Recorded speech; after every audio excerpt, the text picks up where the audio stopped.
Welcome back नाज़रीन। बातचीत कर रहे हैं पाकिस्तान के कुछ सियासी माहौल और कुछ से जुड़े अदालती मामला। अली बुखारी साहब ने भी ज्वाइन किया है। अली बुखारी साहब, आप भी बातचीत सुन रहे थे, आपने शायद एक दो पॉइंट लिखे हैं, लेकिन एक सवाल जो मैं आपके पास छोड़े जा रहा हूँ उसके ऊपर ज़रूर बात कीजिएगा कि ये इलेक्शन ट्रिब्यूनल का मामला जो है कि इलेक्शन कमीशन की और chief justice Lahore high court की मुलाकात हुई है, और उसमें अभी खबर सामने यही आई है कि chief justice Lahore high court के मुशावरत के नतीजे में कहा है कि जो हमने पहले नाम दिए थे 8 नाम, वही हमारी तरफ से अभी भी नाम है, और वो जो काम कर रहे हैं वो हमारी तरफ से काम कर रहे हैं। अब आपने या सुप्रीम कोर्ट ने क्या फैसला करना है ये आपस में आप तय कर लें, हमारी तरफ से तो वही है। तो अब ये मामला भी आप देख रहे हैं किस तरफ जाएगा? सुप्रीम कोर्ट इसमें कोई रद्द-बदल कर सकती है या वही होगा जो चीफ जस्टिस ने कहा है लाहौर हाई कोर्ट ने? खालिद भाई, बहुत शुक्रिया पहले तो आपका। दूसरी बात यह है कि जो पहला क्वेश्चन आपने किया है तो बड़ा सिंपल सा है कि लाहौर हाई कोर्ट जो है वो आज भी उसी जगह खड़ी हुई है जहां शहजाद खेबा साहब जब चीफ जस्टिस थे उस टाइम पे खड़ी थी। तो मीनिंग भाई, आपका एक चीफ जस्टिस साहब को 3 महीने के अंदर एलिवेट करना और उसके बाद एक नए चीफ जस्टिस साहिबा को लगाना से कोई फ़र्क नहीं आया। वो सारे का सारा प्रोसीजर एंड वर्क और सारे के सारी कंटिन्यूटी के साथ वहाँ का वहीं खड़ा हुआ। So it doesn't make any difference. अब जो प्रॉब्लम आएगी ईसीपी को, क्योंकि मैं तो कहता हूँ ECP is the party, ECP is not the institution. Wholly solely अगर बात करूँ, वो तो खुद पार्टी है, हर जगह उनके ऊपर एलिगेशन है और एलिज्ड एलिगेशन है जो कि प्रूव्ड भी हो रहे हैं वन आफ्टर अनदर।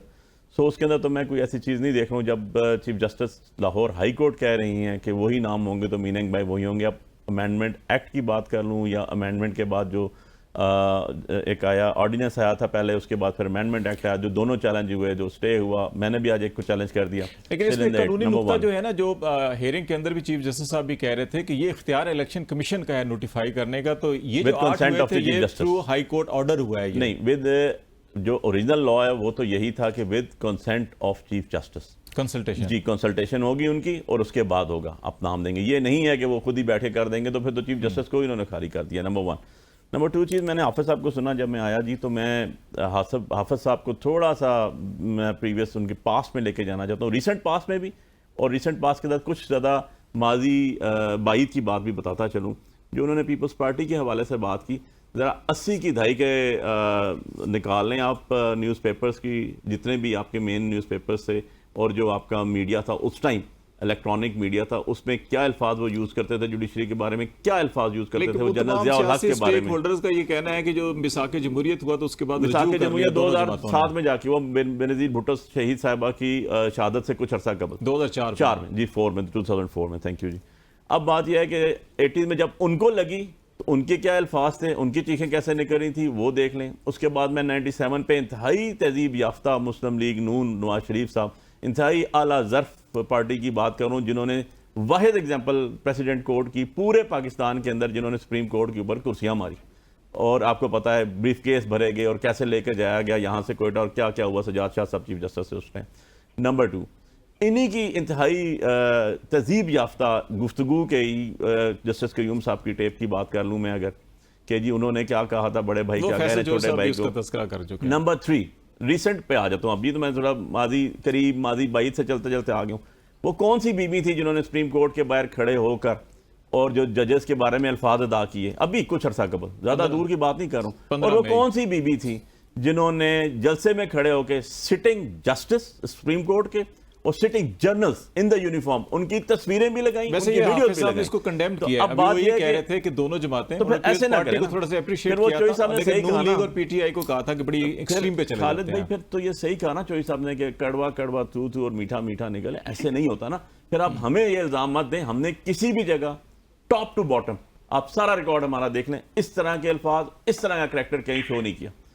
सो ये और मार हम खा रहे हैं, हम सफर कर रहे हैं। अगर मैं किसी एक साहब के बारे में बात करूं तो मेरे पास रिकॉर्ड में मौजूद है कि उन्होंने 80 केसेस हमारे खिलाफ डिसाइड कर दिए, तो क्या मेरा हक नहीं बनता कि मैं खड़े होकर कहूं कि मेरे खिलाफ 80 केसेस आपने डिसाइड कर दिए, आप किसी और के पास भी जाने दें? मेरा ख्याल है कि ये होता है कि आप जात पे अटैक करने के भी है ना, सुप्रीम जुडिशल काउंसिल या एक लीगल फोरम है, आप लीगल कार्रवाई भी कर सकते हैं। दूसरा एक चीज मैं और जो बात को जरा आगे बढ़ाना चाहूंगा कि आप माजी में चले गए तो फिर वो 60-70 और वो शायद 50 की दहाई में भी जा रही तो लिखी जाती है। एक ये जो है कि इलेक्शन कमीशन ने जो फैसला किया, अच्छी बात है, उन्होंने कहा जी हम सुप्रीम कोर्ट फैसले पे अमल करेंगे।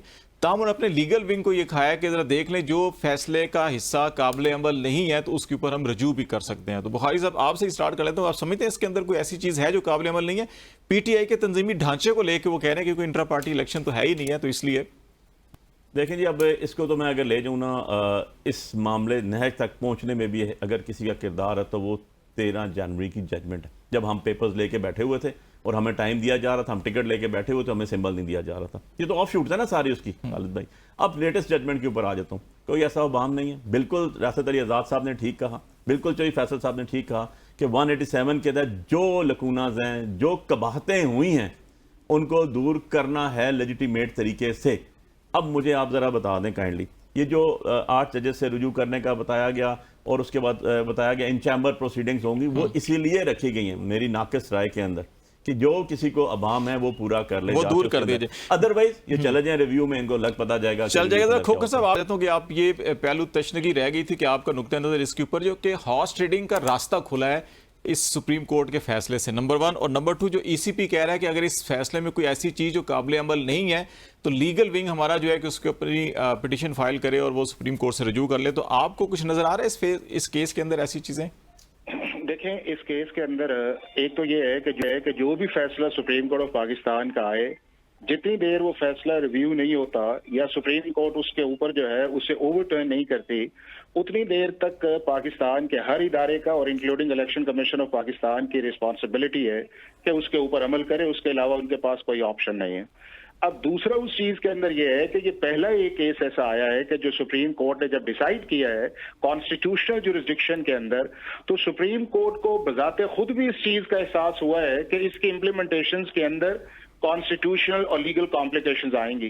और बजाते खुद ये है कि सुप्रीम कोर्ट ने ये कहा कि बजाय आर्टिकल 188 की जुरिस्डिक्शन को एक्सरसाइज किया जाए, हम इन दो पार्टीज को कहते हैं कि अगर आपको कोई प्रॉब्लम है तो आप हमारे पास आ जाएं। और वो उन्होंने विंडो खोली है, वो इलेक्शन कमीशन के लिए भी खोली है और वो उन्होंने तहरीक इंसाफ के लिए भी खोली है कि अगर आपको इम्प्लीमेंटेशन के अंदर प्रॉब्लम है तो हमारे पास आ जाए। अब वो सारी चीजें, मेरा ख्याल ये है कि जो इलेक्शन कमीशन ऑफ पाकिस्तान ने आर्टिकल 188 के नीचे रिव्यू के अंदर चैलेंज करना था और उसके ऊपर एक गाइडेंस या एक सुप्रीम कोर्ट का डिटेल ऑर्डर आना था, वो सारी की सारी चीजें जो हैं वो सुप्रीम कोर्ट ऑफ पाकिस्तान के आगे लेके जाएंगे, जिसके अंदर उन्होंने आज अपने एक स्टेटमेंट के अंदर अंदिया भी दिया है। लेकिन इसके अंदर इंटरेस्टिंग ये है कि उतना ही पीटीआई को मौका मिलेगा कि वो भी इलेक्शन कमीशन ऑफ पाकिस्तान के मामले के ऊपर या इस जजमेंट के ऊपर सुप्रीम कोर्ट में जा सकें, क्योंकि पहले तो ना वो पार्टी थी, ना वो प्रोसेस था और ना ही उन्होंने किसी जगह इस प्रोसीडिंग को हिस्सा लिया।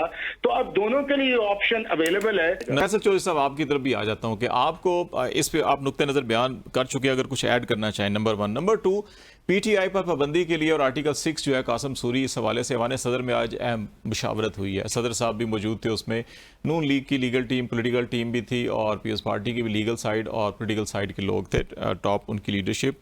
अभी फिलहाल पीएस पार्टी ने ये फैसला किया है कि हम बयान नहीं देंगे कोई पॉलिसी स्टेटमेंट, अभी सिर्फ लीगल कंसल्टेशन हो जाए, फिर आईनी कानूनी नुकात सामने आ जाए तो फिर हम देखेंगे। और दूसरा उन्होंने कहा है कि पीटीआई को जरा जमहूरी रवैया अपना दिखाना चाहिए, अभी जमहूरी रवैया उनका नहीं है। तो आप समझते हैं कि इतना मवाद है कि ये पाबंदी लग सकती है और आर्टिकल 6 की कार्रवाई भी हो सकती है?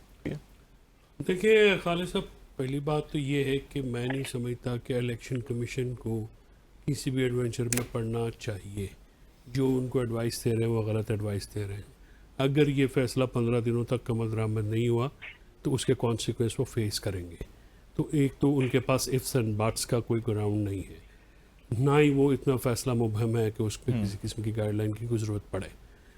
दूसरी बात यह है कि किसी भी सियासी जमात को आप सिर्फ चंद लोगों का ग्रोह ना देखें। ख़ास कर तहरीक इंसाफ जो है वो पाकिस्तान के हालिया होने वाले इलेक्शंस में, जिसमें उनको जिसे कहते हैं ना कि मुश्किल बांध के भी उनको अखाड़े में उतारा गया तो वो जीत के आए हैं और वो बहुत ज़्यादा वोट लेके आए हैं।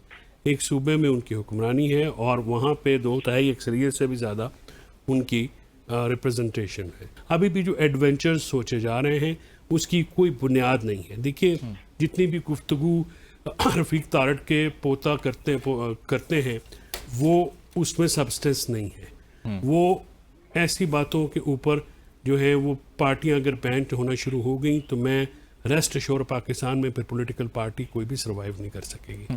अगर आप ये कहें कि कुछ फैसले जो कि अभी अदालतों में पेंडिंग है, जो कि फाइनलाइज नहीं हुए, और अभी रिसेंटली देखिए, रिसेंटली 11 जजेस ने ये कहा है कि पीटीआई पॉलिटिकल पार्टी है, पार्लिमानी पार्टी है। अब किस मुंह से सुप्रीम कोर्ट के पास रेफरेंस भेजना होगा? क्योंकि आर्टिकल 17 के तहत, 17(2) के तहत जो रेजोल्यूशन ऑफ पॉलिटिकल पार्टी है उस पे हतमी स्टैंप सुप्रीम कोर्ट मेरा ख्याल है कि ये ज्यादा पॉलिटिकल इशू है, लीगल शायद इशू नहीं है, और इसके अंदर क्योंकि पीटीआई को वो किसी टेबल पे लाना चाह रहे हैं, बुनियादी तौर पे तो देखिए टेबल पे तो, लेकिन खालिद भाई मुझे ये बताएं कि सॉरी मैं टाइम ले रहा हूँ, रियासत आज़ाद साहब ने भी बात करनी है, मुझे ये बताएं जो जेल में होता है कैदी की अपनी मर्जी होती है, आप यहाँ वहाँ पे बैठ के क्या आंखों में धूल झोंक रहे हैं? आप अवाम को बेवकूफ़ समझते हैं, आप लोगों को जो है बिल्कुल ही आपने उनकी अकल के ऊपर इतना मशकूक समझना शुरू कर दिया। उनकी तौहीन तो ना करें। एक शख्स जेल में बैठा है, आप कह रहे हैं वो गुफ्तगू नहीं करता। भाई आपने जेल में कोई वफद भेजा है, आपने एक दिन वेलकम किया, उसके बाद फिर आपने प्रेस कॉन्फ्रेंस की है जिसके में कहा कि हम बैन करेंगे, फिर आपके अपने वज़रा सीनियर आए, उन्होंने कहा जी हमने तो सलाह मशवरा करके करना चाहिए था, ये उठ के एक लड़के ने और किसी और के कहने पे कर दिया। जरा ब्रेक ले लेते हैं। प्रयास माजर चाहता हूँ कि आपको मैं जरा इस हिस्से में नहीं ले सका, लेकिन अगला हिस्सा आपसे ही स्टार्ट करूंगा, और इसमें एक जो ऐवान सदर के अंदर इजलास है और एक केपी के अंदर जो करारदाद भी पेश हुई है असम्बली के अंदर, दो उसके पहलू हैं, एक ये पाबंदी का पहलू है और एक दूसरा पहलू जो है कि वो इलेक्शन कमीशन के इस्तीफे का भी है। इसके ऊपर हम ब्रेक के बाद बात करेंगे। नाज़रीन हमारे साथ रहिएगा।